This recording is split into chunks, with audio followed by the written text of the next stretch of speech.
Mais d'abord, c'est l'heure comme tous les jours de notre reportage en région. Toute la semaine, nous sommes dans le sud-ouest pour voir comment la filière aéronautique tente de surmonter la crise sanitaire. En 6 mois, le secteur de l'aéronautique a perdu la totalité des postes créés entre 2009 et 2019. Aujourd'hui, direction Figeac. La commune est fortement dépendante de l'aéronautique et le principal employeur de la ville, un sous-traitant d'Airbus, subit de plein fouet la baisse des commandes. On regarde ce reportage de Fabien Recker, Romane Boudier et Audrey Vietaz.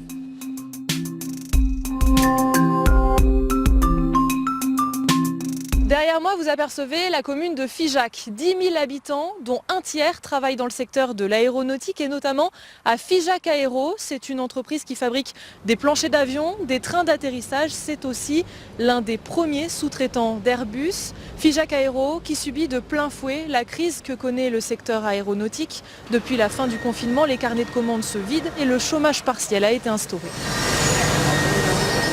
Jean-Claude Maillard, vous êtes le président fondateur de Figeac Aéro. À la fin de l'été, vous avez annoncé au syndicat la suppression de 320 postes d'ici le printemps prochain. Pourquoi ? On va traverser une crise qui va être durable.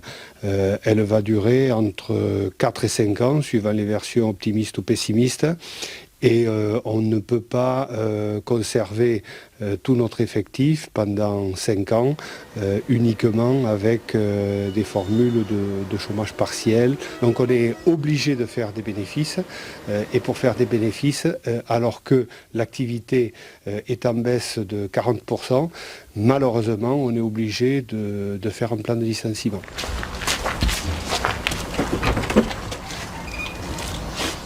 Jérémy Gargaros, vous êtes délégué CGT à Figeac Aéro. Quel est le sentiment depuis cet été et les annonces des suppressions de postes ? C'est plutôt un sentiment de colère.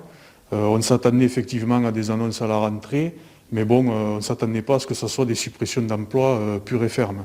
Monsieur Maillard justifie ces suppressions de postes. Il dit qu'elles sont nécessaires pour la compétitivité. Est-ce que c'est votre avis ? Alors non, nous, on n'est pas du tout d'accord. On conteste ce motif économique. Pour nous, la trésorerie de l'entreprise reste de 180 millions d'euros et on pense qu'il y a d'autres solutions à mettre en œuvre. Nous, ce qu'on pense, c'est qu'il faudrait mettre en place dans les entreprises des pôles de recherche et développement, notamment pour aller travailler vers les avions du futur. Et sur le volet social, la diminution du temps de travail, parce qu'à Figeac Aéro, on a des contrats à 38 heures et à 40 heures, ça permettrait de sauver 75 emplois.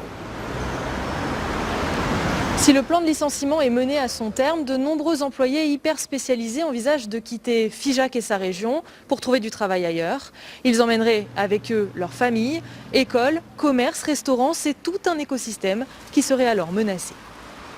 Vincent Labarthe, vous êtes le président du Grand Figeac. Vous avez voulu qu'on vienne ici. On est où ici ?